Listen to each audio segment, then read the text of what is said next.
मित्रांनो, 20 नोव्हेंबरच्या ठरलं तर मग या मालिकेत आपण बघणार आहोत की प्रिया इतकी चिडली आहे अर्जुनवर की तिने ठरवलंय की अर्जुन आणि सायलीचं खरं रूप घरच्यांसमोर आणायचं. आणि तिकडे महिपत आणि साक्षीने एका हॅकरला बोलवलंय. आता तो हॅकर काय करतो त्यांच्यासाठी हे बघण्यासाठी आजचा भाग पूर्ण बघा. आणि व्हिडिओ आवडल्यास व्हिडिओ लाईक आणि शेअर करायला मात्र विसरू नका. आणि चॅनलला पहिल्यांदा आला असाल तर चॅनल सबस्क्राईब करायला पण विसरू नका. मालिकेच्या सुरुवातीला मधुभाऊ रूममध्ये चक्कर मारत असतात.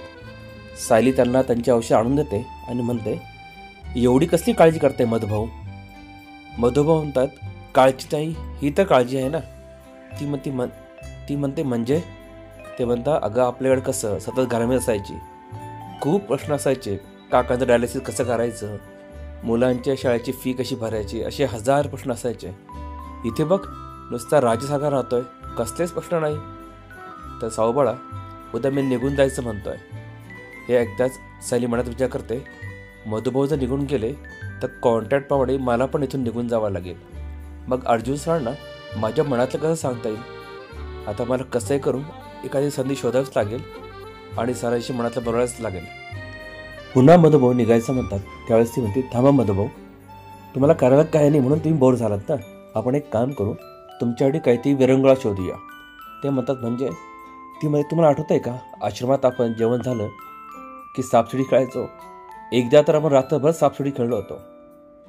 मधुभाऊ म्हणतात, पण ते कसं? आता या घरात तर कोणी लहान मुलं पण नाही, मग सापशिडी वगैरे असे गेम कुठून असणार?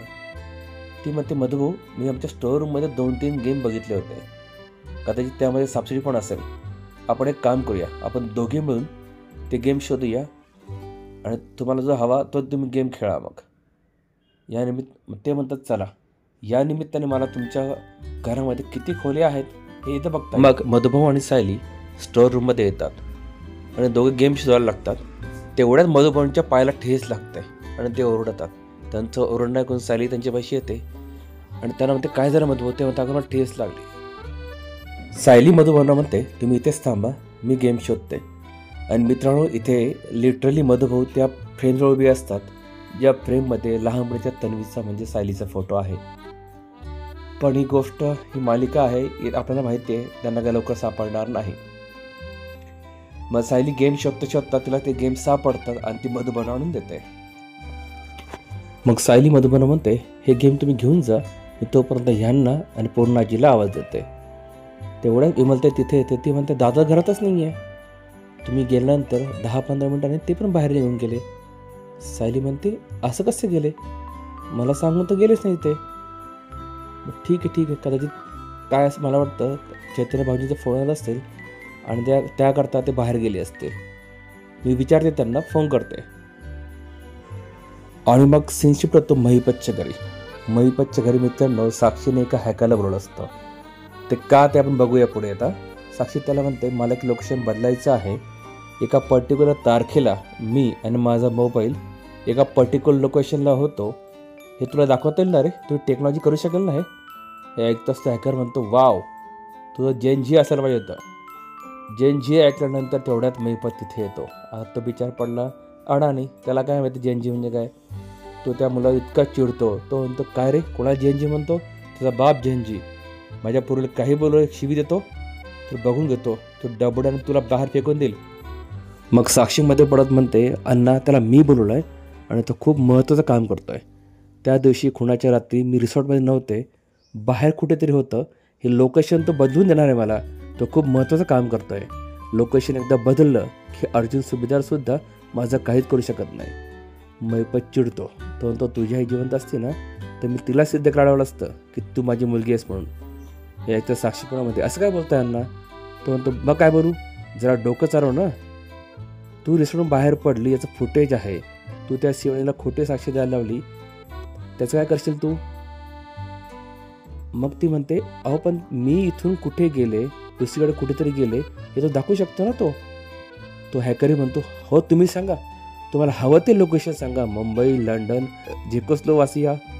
जेकोस्लोवासिया नाव ऐकतात महिपत पुन्हा चिडतो. त्याला वाटते त्याने शिवीच दिली. तो म्हणतो, तुझा बाप जेकोस्लोवासिया. साक्षी म्हणते, त्या मर्डर केसपासून वाचण्यासाठी मी काय करते तुम्ही स्वतःचं काहीच करत नाही आहात, निदान मी जे काय करते त्यात पडू तर नका. मग महिपत म्हणतो, तू शांत बस जरा. मी आता एकच असा घाव घालणार आहे ना, त्या सुभेदाराला पाणी प्यायला पण मिळणार नाही. तू शांत बस आणि फक्त योग्य वेळेची वाट बघ.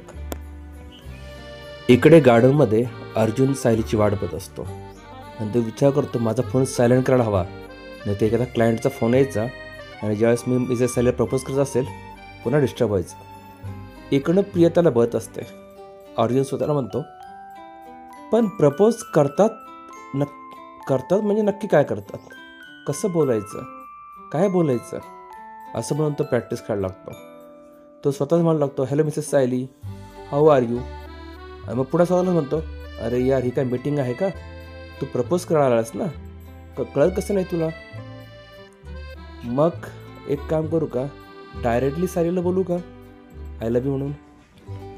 नको, आधी त्या काय बोलतात त्यांच्या मनातलं आपण ऐकून घेऊ. मग तो प्रॅक्टिस करायला लागतो की सायली समोर आली तर काय बोलेल. मग सायली असं म्हणेल की माझं तुमचं खूप प्रेम आहे. मग मी म्हणेल माझं पण तुमच्यावर किती प्रेम आहे हे सांगत बसतो ना तर अख्खी रात्र उलटून जाईल. तुम्ही म्हणजे माझ्यासाठी एक आयुष्याचा भाग नाही तर अख्खं आयुष्यच आहात. मग सायली पुन्हा म्हणेल, सर पुन्हा ते शब्द बोला ना की तुम्ही माझ्या खूप प्रेम करता येते. मग मी त्यांना म्हणाल, मिसेस सायली आपण कॉन्टॅक्टमुळे जवळ आलो, पण आता आपलं प्रेम कॉन्टॅक्टपेक्षा मोठं झालं आहे. मी आधी लग्न करायचं नाही असं ठरवलं होतं, पण तुम्ही आल्यानंतर मला प्रेम काय असतं हे शिकवलं. मग सायली म्हणेल, हे 1.5 वर्ष किती आनंदात गेलं कसं सांगू सर. मला तुमची बायको मिरवायचं आहे, या घरात राहायचं आहे. मी पण तुमचं खूप प्रेम करते सर. असंच आपलं आयुष्य सुखाने जगायचं आहे सर. आणि इकडे प्रिया म्हणते, यार अर्जुन काय बोलतोय कळत नाही, अर्जुन स्वतःशी बोलतोय का, जरा जवळ जाऊन ऐकायला हवं. म्हणून तिथे आणखी ते मागे येते. इकडे सायली अर्जुनला फोन करते पण त्याचा फोन स्विच ऑफ येत असतो म्हणून ती चिंता करते. इकडे प्रिया विचार करते, आता या फुलांचा अर्जुन करणार काय, कारण सायली तर येणार नाही. त्या मुलावर उपकार करण्यासाठी याने फुलं तर घेतले, पण घरी जाऊन जर सायलीला दिले तर तिचा पुन्हा गैरसमज होऊन जाईल की याचा तिच्यावर खूप प्रेम आहे म्हणून. नाही असं होता कामा नाही. तिला फुल मिळता कामा नाही म्हणून ती हळूच मागून येते आणि ते फुल उचलून घेऊन जाते. पण तो आवाज ऐकून त्याला वाटतं सायली आहे. तो सायलीला म्हणतो, मिसेस सायली प्लीज समोर येऊ नका, नाही तर आत्तापर्यंत मी धीर एकवटला आहे ना तो सगळा गळून जाईल आणि माझ्या मनात तुमच्याबद्दल काय आहे हे मला सांगता येणार नाही. मला तुम्हाला हे बऱ्याच दिवसांपासून सांगायचं होतं पण कसं सांगू हेच कळत नव्हतं. मी ॲक्च्युली योग्य वेळेची वाट बघत होतो आणि आज ती योग्य वेळ आली आहे. आणि तुम्हाला सुद्धा काहीतरी मला खास सांगायचं होतं ना. मला वाटतं आपल्या दोघांच्या मनात सेमच भावना आहे. मला खरं कसं सांगू हेच कळत नाही की मी तुमच्याशिवाय एक क्षण पण जाऊ शकत नाही. आणि आज मला तुम्हाला सांगायचं आहे की Mrs Sayali I love you. अर्जुनच्या तोंडून सायलीसाठी आय लव्ह यू शब्द ऐकताच प्रिया चिडते, भयंकर चिडते. ते म्हणते, नाही हे होऊ शकत नाही. जर अर्जुनचं सायलीवर प्रेम असेल मग सायलीचं पण अर्जुन प्रेम असेल का, म्हणजे संपलं सगळं. पण ते स्वतःला सावरते. ते म्हणते, नाही हा आत्ताच अहो सायली बोला, याचा अर्थ अजून याने सायलीला प्रत्यक्ष सांगितलं नाही की त्याच्यावर किती प्रेम आहे ते. आणि हीच योग्य वेळ आहे. मला ती कॉन्टॅक्ट फाईल कशीही करून मिळवायला लागेल आणि यांचं खोटं प्रेम घरातल्या सगळ्यांसमोर आणावं लागेलच. मग मागून काही आवाज येत नाही म्हणून अर्जुन मागे येऊन बघतो तर त्याला कोणी दिसत नाही मागे. मग तो विचार करतो, संध्याकाळचे 7 वाजता येते म्हटलं त्या अजून कशा आल्या नाही, आमची काही चुकामुक झाली काय. मी ह्या गार्डनमध्ये आणि त्या दुसऱ्या गार्डनमध्ये गेले वाटतं. मी त्यांना फोन करतो म्हणून तो फोन करायला फोन घेतो तर फोन एकदम डेड झाला असतो. तर मित्रांनो, इथे आजचा भाग संपतोय. प्रियाने खड्डं खोदलं तर अर्जुनसाठी पण स्वतः अडकली आहे. अर्जुन सायलीवर किती प्रेम करतो हे तिलाही कळालंय.